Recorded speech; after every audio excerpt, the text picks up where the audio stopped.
জনসাধারণের জন্য উন্মুক্ত করা হয়েছে।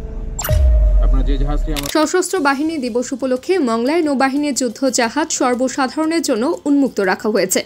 দিকরাজ নৌঘাটিতে বৃহস্পতিবার দুপুর থেকে বিকেল পর্যন্ত নৌবাহিনীর যুদ্ধ জাহাজ বিএনএস কপোতাক্ষ দর্শনার্থীদের জন্য উন্মুক্ত রাখা হয়। জাহাজটি দেখতে সেখানে বিভিন্ন বয়সের বিপুল সংখ্যক মানুষের ঢল নামে। এ সময় আগত সকলে পুরো জাহাজটি ঘুরে দেখেন। সেই সাথে জাহাজ কর্তৃপক্ষ দর্শনার্থীদেরকে এ যুদ্ধ জাহাজের বিভিন্ন অংশের ব্যবহার, গোলা বারুদ সহ সকল বিষয়ের সম্পর্কে ধারণা প্রদান করেন।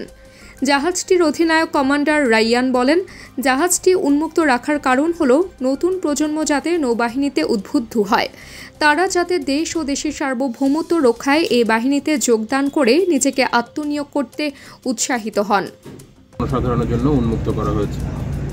আপনারা যে জাহাজটি আমার পিছনে দেখতে পাচ্ছেন, এই জাহাজটি বানজা কপোতাক্ষ 2003 সালে জাহাজটি ইংল্যান্ড থেকে নিয়ে এসে বাংলাদেশে কমিশন করানো হয় এবং এই জাহাজের মাধ্যমেই আমরা বাংলাদেশের জলসীমার সার্বভৌমত্ব রক্ষা, এর নিরাপত্তা, চোরাচালান নিরোধ, মানব পাচার নিরোধ, এছাড়াও যে কোনো সময় প্রাকৃতিক দুর্যোগে ত্রাণ সরবরাহ এবং দুর্যোগ মোকাবেলার ক্ষেত্র হিসেবে আমরা এই জাহাজকে ব্যবহার করে থাকি।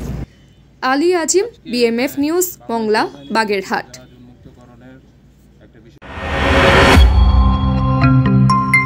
বিএমএফ নিউজ, মানবতার পাশে সব সময়।